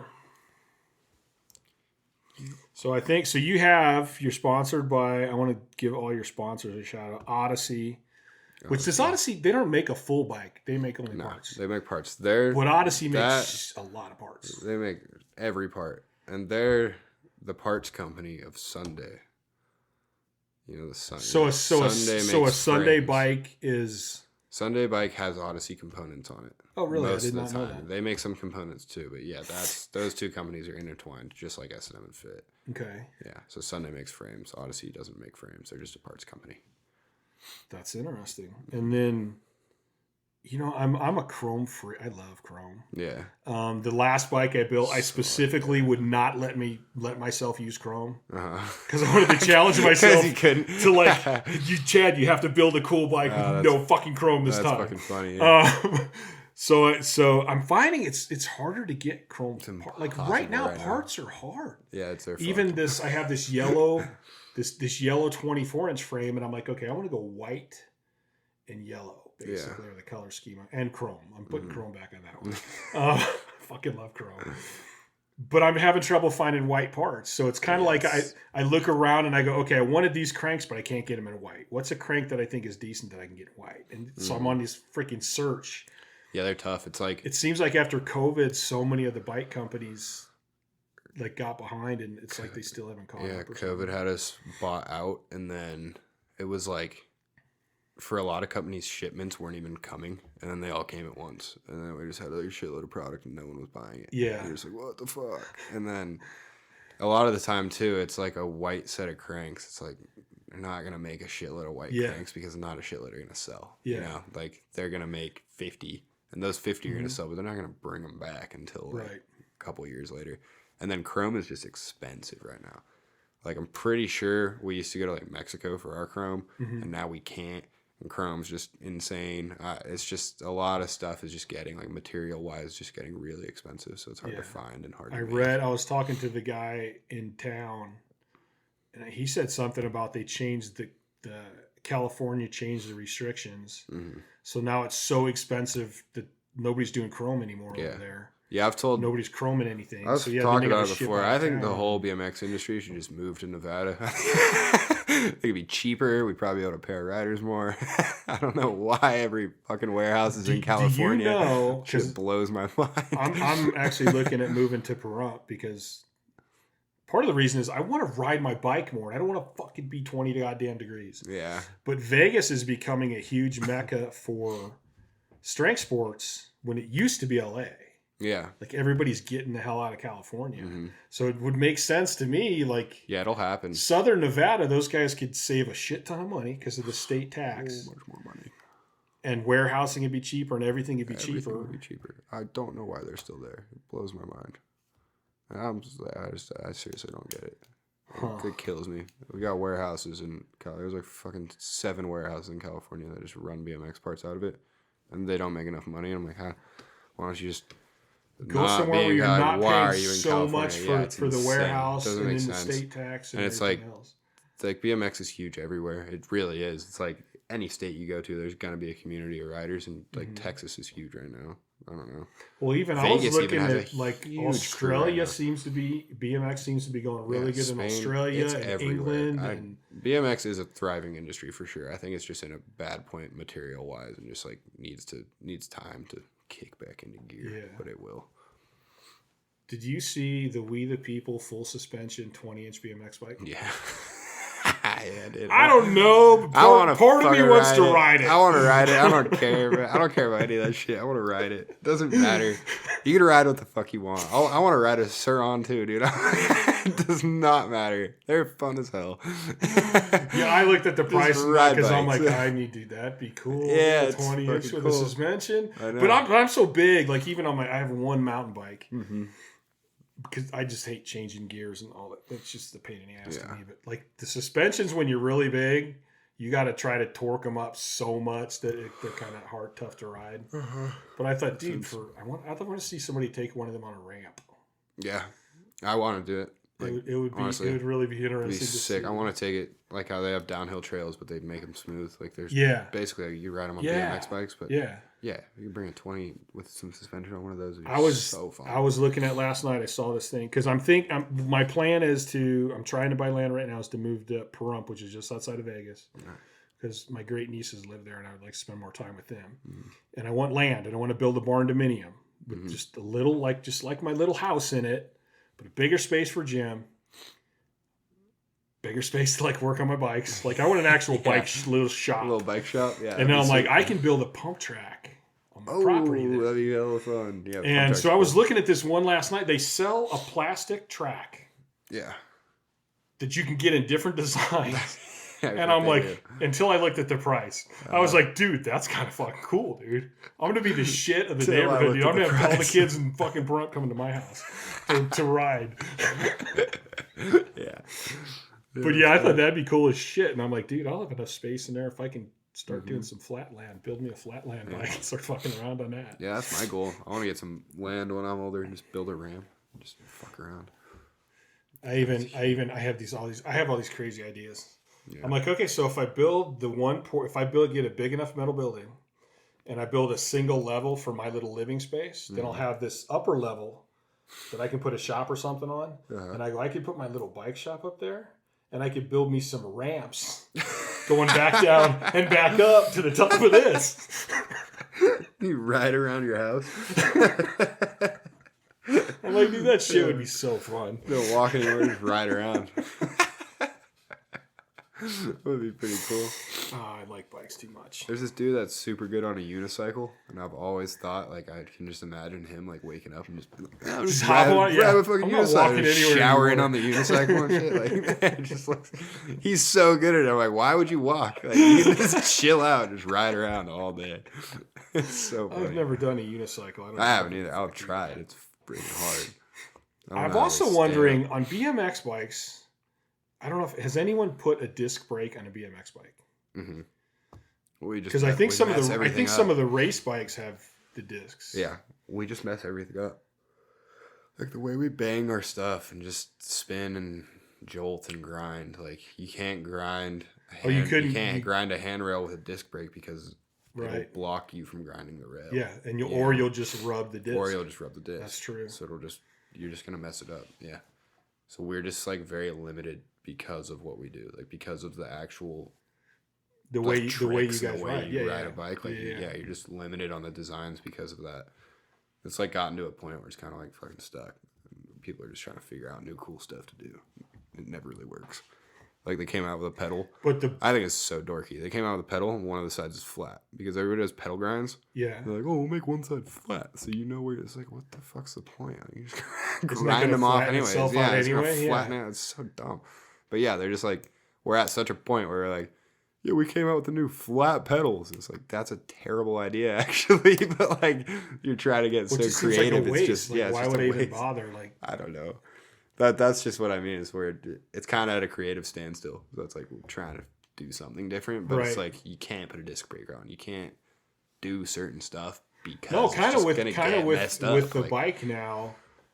It's kind of like that's optimum. It's the bike.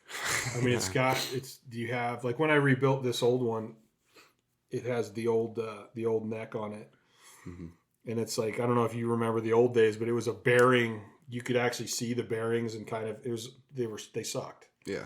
But now they have that with the new up-to-date sealed bearings. Mm-hmm. And I mean, so like the bikes have great bearings. Chains have changed a little bit. Yeah.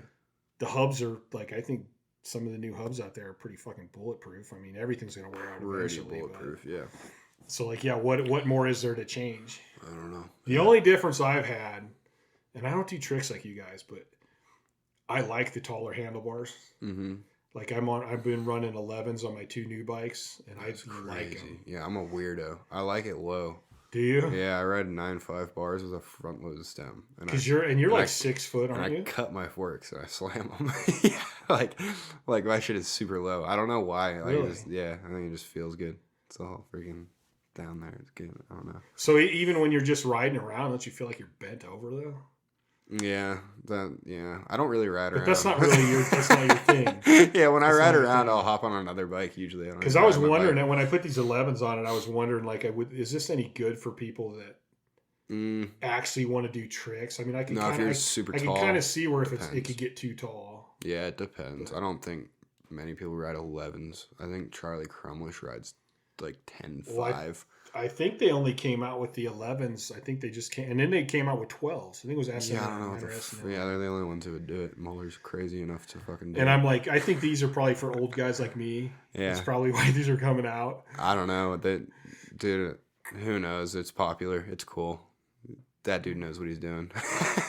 He made 12-inch bars for a reason. They sold. He's a fucking smart guy.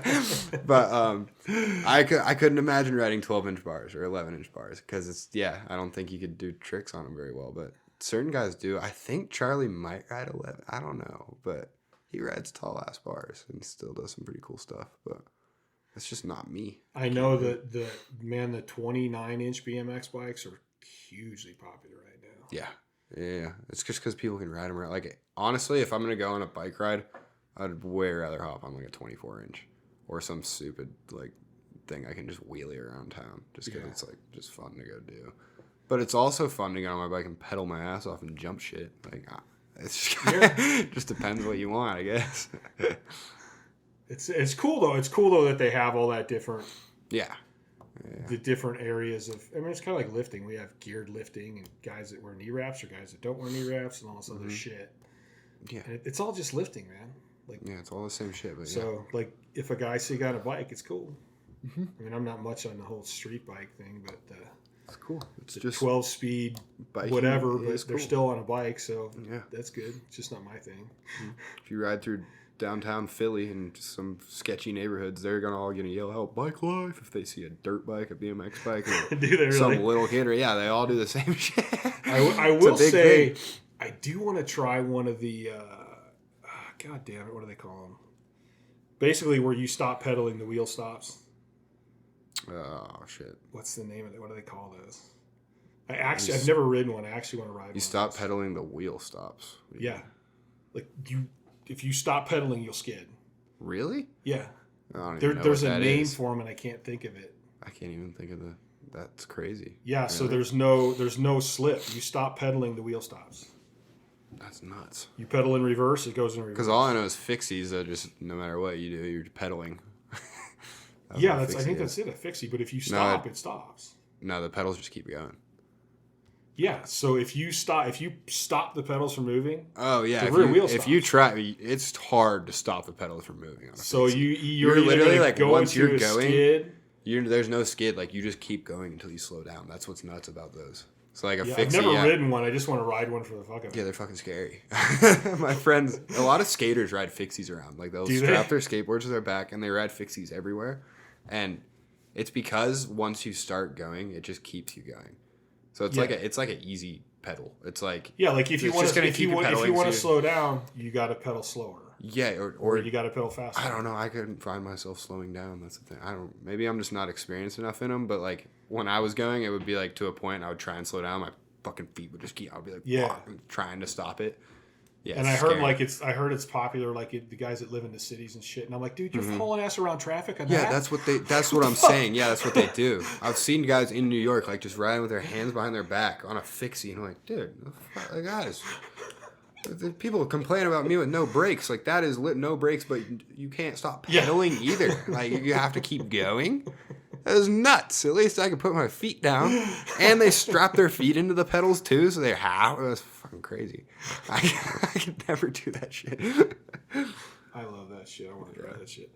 I would do one of them old school big wheel in the front, little wheel. I want to ride that son bitch. Oh yeah, the penny farthings. Yeah, I've always wanted to do that so bad. Bikes are so cool. I don't know. Every kind of bike. I always loved the motorcycles, but I mean, it was funny when I started because I think I told you the story. When I started, I hadn't ridden bikes for a long, long time, and then kind of when I was coming to the end of my powerlifting career, I'm like, I got to do some cardio. Like I need to do something. Yeah. And I bought a mountain bike. Oh yeah, you did tell me. Yeah, and I rode that, and I'm like, God, dude, it seemed like I'm always fucking with the derailleur or the shifting gears, and I'm like, this is like, I don't want to do this much fucking work. I just want to ride. Yeah. And then I saw a thing about 26-inch BMX bikes, and I'm like, fuck, buy that. I bought a 26, and I'm like, oh, dude, this is fun. I even called my brother up, and I'm like, dude, I just bought this big BMX bike, and he came over and he's sitting on the handlebars riding backwards and shit, and I'm like, this is so much better than a mountain bike. And I rode that for a little bit, and then I'm like, wait a minute, there's 24s and there's 20s. Well, I knew there was 20s, and so like within a month I went and traded my mountain bike in on I think it was a Redline Asset 24. And then I'm like, this is cool, but fuck it, I want a 20.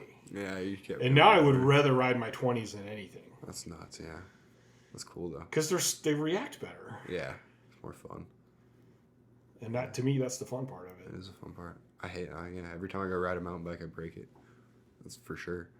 We rented mountain bikes in New Zealand. Just shit. There's too much crap. I mean, I know you could probably buy like an $8,000 one, but yeah, but you still break it. That's the craziest part. Like I've ridden an $8,000 mountain bike and broke the wheel. Like we rented mountain bikes. My family's from New Zealand. We just went to New Zealand. Mm-hmm. Me and my brother rented mountain bikes, and I broke the fucking mountain bike that day. Like by the time we were done riding, luckily we were kind of burnt like pretty quickly, but like the wheels going wah wah wah wah, the fucking brake pads are hitting, and I'm like. Being like, I would have like 4 more runs possibly in this bike, and I just like, if this was my bike, I'd be pissed right now. It's crazy. Yeah. Because I just break them. I don't understand how you got to land so smooth and stuff, and I'm just spamming them everywhere. I don't know. Huh. Yeah. So I get it when you say like working on a dealer, and I can't not. Even like right now, my mountain bike in my front foyer, it has a flat tire. Yeah. It's had a flat tire for like 3 months. Yeah. And I'm changing like a 26-inch tire. It's annoying. I'd rather change a BMX tire. Take the derailleur off, and then you got all these gears, and you're like, how do I even? It's just like so simple. The BMX is so much simpler. Yeah. And building them, I'm having a blast of building them. And I feel like one of my clients, she's like, "Can you make me a green one?" I'm like, hell yeah, I can. That's sweet. I'm like, I want to make Courage Barbell BMX bikes. No, that'd be awesome. That's the shit right there. That's what we need. I go, I want to be the guy that's known for like, dude, BMX is cardio. This is exercise. Go have fun. Just go ride. Hell yeah. And I got one of the guys emailed me this morning. He's like, hey, I found this OM flyer, an SE OM flyer. The guy wants $495 for it. What do you think? I'm like, go buy it. Nice. I go, it's a decent price. Go buy it. Yeah. And I got a couple other guys that have bought BMX bikes because. Hell yeah. That's awesome. Sitting on a fucking stationary bike or a treadmill, that's just painful to my brain. Yeah, it is pretty painful. It's painful to mine too. I'll even flip on a podcast or some video. I still can't do it. It's hard. It's harsh. Super I want to be out doing something. Mm-hmm. It's better be outdoors. That's where I also want to move. It's better be breathing air. Warmer too. Yeah. Riding around. More fun. It was that I think my clients. I think that's another thing too. Like my clients, when we come back, they're like, like, dude, like I feel like distressed. Like I had fun. Yeah. Like, I go, yeah. You just go ride. You're just thinking about riding. You're not thinking about all the other horse shit in life. Yeah. You're just outside. Yeah. Enjoying it. Yeah. So you're sponsored by Odyssey. We talked about fit bikes. Yep. Stray shoes. What is Stray? How to spell that? Straye. And then the bike shop. Like stray cats. Yep. And then the bike shop. Oh, there's an E at the end, actually. There's a bike shop in Yuba City. That's how I got on any company in the beginning. They're super sick. It's called Vans Bicycle Center. Those are the dudes. They're awesome. Glenn there. He's really cool. Where are they out at Yuba City? Yuba City, California, yeah. That's cool. Yep. And then, so fit bikes, I tried to look at the last time I was at the bike shop, I was waiting to see if he was going to have one put together. But do they sell the Young Buck in a complete bike, or it's just the frame and the handlebars? Just frame and bars. That's it. What forks do you run? Odyssey R28s. R28s? Yeah, 28, right? Yeah, it's 28. So that's kind of a mid. 29. That's kind of a mid. I think I have 32. I think I have 32. 32s are like the most original ones. That's the offset. It's a really basic offset. Yeah. When you get tighter offsets or more vertical offset, I mean, it just becomes more twitchy. Yes. Or you can go over really, which I actually more like. Easy. Yeah. It's pretty fun. You told me you had I put the 15, the Twitch. Yeah, I could never Twitch on one of them. Crazy. I could never ride 15s. But when you said that, though, I could see that because, like, what I'm riding is I'm just riding around town, just fucking around. But I could see where you do that difference on a ramp or doing the tricks that you guys do. Yeah, and it's going to be super sensitive. Yeah, that's how it is. Way. But don't you think I was playing around with my bars the other day, and I can kind of get that same effect if I put my bars too far forward. It gives me that same like twitchy feeling. Oh yeah. Or if I have my bars back, it's not quite as bad. And if they're straight up and down, I see I like the best control. I hate my bars forward. That's like a real big thing. I don't like it because it is twitchy, and it also makes you feel like you can't pull. At least to me, it makes you feel like you can't pull up as much. Yeah. But there's pros like Dan Crook. That's the most He classic name. He Literally puts him forward. And I don't know. Yeah, he's crazy. I love Dan, but he's like I don't know why he does it, dude. And it's fucking nuts to me. I'll get on his bike and be like, nah. But he's insane. He does tricks nobody else can do on a bike. He's fucking nuts. He spins faster than everybody. He's fucking, I don't know, but yeah, it's weird. People just do what they want, I guess. But that's awesome. What's the mean age of guys riding street? I mean, I've seen some guys, I can't think of the names, but I mean, there's a couple guys in their 30s that are still killing it. 35-year-old pros right now. Yeah. Maybe even older, actually. But, which is cool. That's a cool, I mean, it's super cool. Do it for a long time. Badass. If you can stay healthy, you can do it for a long time. It just depends the way you ride, really. If you're jumping off roofs all the time, you're probably not going to fucking do it. But yeah, that's true. I say that and I jump off roofs. But like, yeah, there's just ways to do it. But yeah, it's kind of crazy now. I think prime, like it just depends on anybody. Like I could be in my prime right now. I don't even know it, but there's some people who peak at 23, and then there's some people who are not even there yet, and they're 28 right now, and they're probably going to be better when they're 32 because they're just riding differently. Mm-hmm. Yeah. So I think that's why it's like the creativity behind it allows you to do that, because you could be like, that hurts, and then just go do something else. Right. Yeah. Yeah, if you're open to changing and finding what works best for you. Yeah, it's like when I'm 30, I could put brakes on and ride a bigger sprocket and be like way more chill and still figure out how to do cool shit. What gears do you ride? 25 tooth. So I don't know what the back sprockets are all the same now. I think they're all 9s, aren't they? Pretty much. Mm-hmm.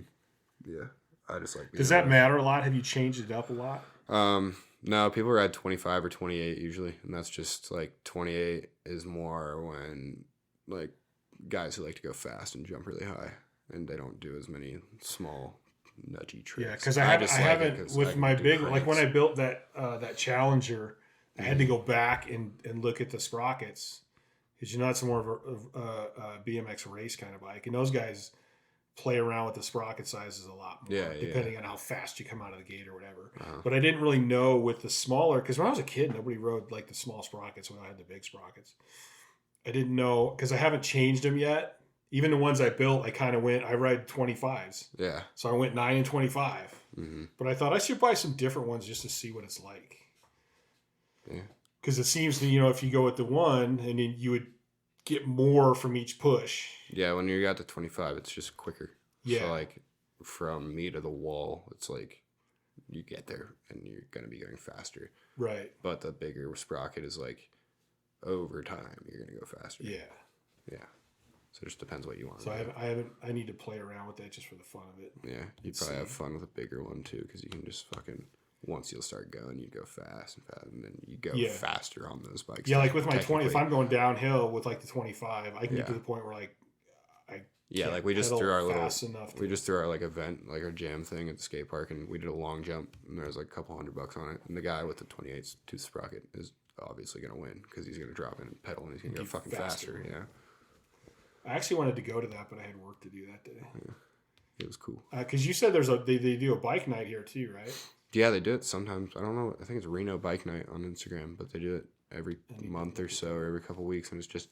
I wouldn't mind doing It's a bunch of random, crazy people riding around town, drinking and riding bikes, and I don't know. It's kind of fun. You just go on a bike ride like forever and just fuck around. It's pretty cool. Just get into conversations, mess around. It's pretty fun. Meet different people. I'd like to go go to the park at some time with you too. Not that I could do I'm about to go right now. It would be fun to watch. Literally going to that one, and whenever this is done. The little one? Yeah. That's where I grew up. I love that place. Is there that much you can do with that park? Oh, fuck yeah. You can. There's more. There's so much you can do with that place. Yeah. That's where I learned everything. Maybe I'll just go right over there for a while. Yeah, do it. That's where I'm going. Okay. Yeah. So... Fit Bike, Stray, Odyssey, which are all I haven't checked out the shoes, but I definitely back Odyssey.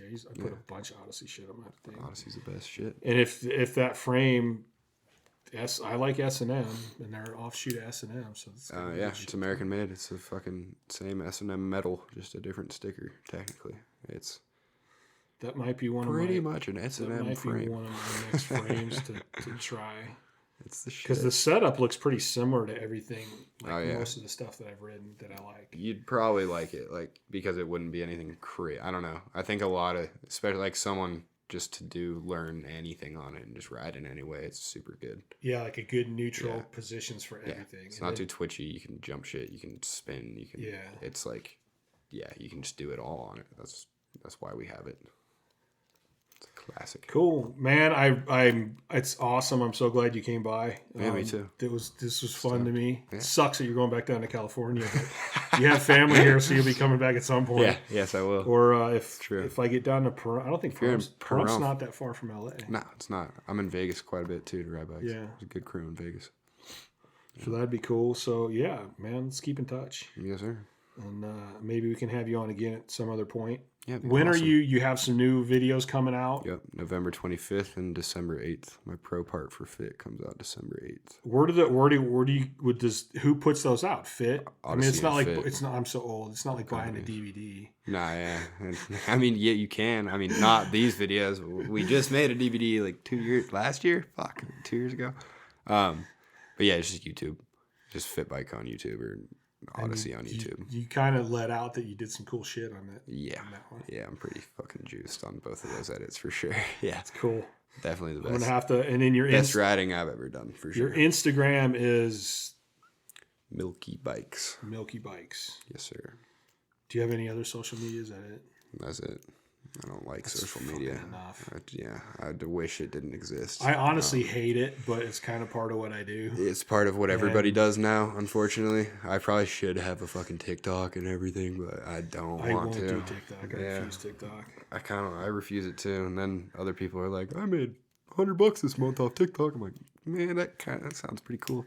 Yeah, I kind of look at that. I kind of look at that too. That'd be pretty nice, but fuck it.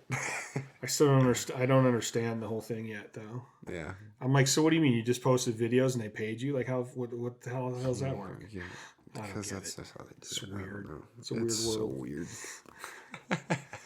Well, it's good to hear a 22-year-old guy saying it's weird too. Yeah, there's a lot more of us than it shows, I think. But you guys are out riding too. Yeah, we're out fucking riding. I had an interesting conversation today where I have some people that I know that are like, oh, the testosterone levels are dropping in kids and da-da-da-da-da, and it's from the plastics. And I go, well, wait a minute. I mean, I see your point because generally speaking, guys are kind of sissified nowadays, to put it nice. And I go, but has anyone done a study? Like there's these young kids that are out doing crazy stuff in sports, and especially I bring up you guys. I'm like, go test young extreme sports guys. Yeah. I'll bet money their testosterone's not low. But those guys I have no fucking clue. They aren't sitting at home playing video games all day long. They're going out and doing shit, and they're challenging themselves, and they're pushing themselves, and they're going, dude, this is kind of tough. This is a little scary. You know what? I'm gonna fucking do it. I can do this. I can do it. And like, they're using their testosterone. Like you have to be. I don't know. So I'm like, this. I think it's too easy for us to get caught up in the major numbers, but not go. It still exists somewhere. I mean, it's still there. Like you guys keep upping the bar. Mm-hmm. Like I swear to, I see these fucking videos. I'm just like, Jesus Christ, dude. Like, okay, you did a backflip. Now you guys are doing double backflips. Yeah.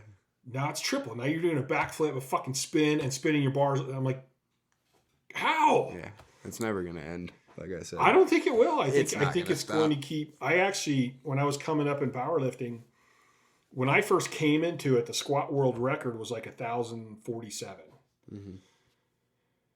And then Brent Mikesville came in and he started beating that. And I went, dude, man, 1,100 pounds. Like people's bones are going to snap. Yeah. Like something's going to happen. It can't keep going up. And it kept going up. And it kept going up. And then I broke the world record at 1,174 pounds. And then I'm like, that's it. I'm done. I will never limit the human body. Yeah. Like our spirit can just, I don't care what the physics is, our spirit will somehow find a way it'll keep pushing that limit and keep going further and further and further. Yeah. And I think you guys, like, I don't know if you can understand because you're 22.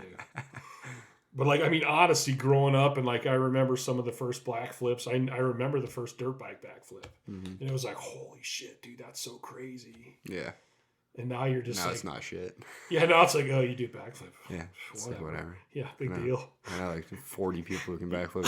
Every time they do it, I'm like, yeah, it must like, be nice, but whatever. It's like, I think about that stuff. Like, if you grew up where that was normal for you. Yeah, that's like, how it is. And I think that's probably part of why it keeps getting better, too, is because... Sure. Because it's an expectation to just be that good already. But it's like, then there's a whole nother level to it. Once you find that other level, it gets a little scary. But yeah. I know with some of the stuff, even some of like the street stuff you guys do, like, dude, you're doing a tail whip and your fucking bike is spinning so goddamn fast. Like, how the hell do you even keep track of? I would put my foot down and just eat shit probably because my bike could be here and I think it's here and. I don't know how it works, man. We just do it. We just do it. All right, Mike. Thank you so much for being on. Awesome. It was an awesome podcast. Appreciate it. I'll get this one up in a couple weeks, and I'll put a little Instagram deal in there. Sweet. Yeah. All you people that are listening, go follow him. Give him some more followers. Yeah. Like, just watching the shit he does is absolutely incredible. And then I'm going to look for this new video, and I'll try to post something on when the video comes out. I'll try to post something on my Instagram and at least get my guys to look at it. Thank you. I appreciate it. And then go, when you buy a Courage Barbell BMX bike, you can think about that right there. This is what I want to do. Damn. When I ride someday. I'm trying to ride for Courage Barbell. That's all I'm saying. All right. All right. Thank you.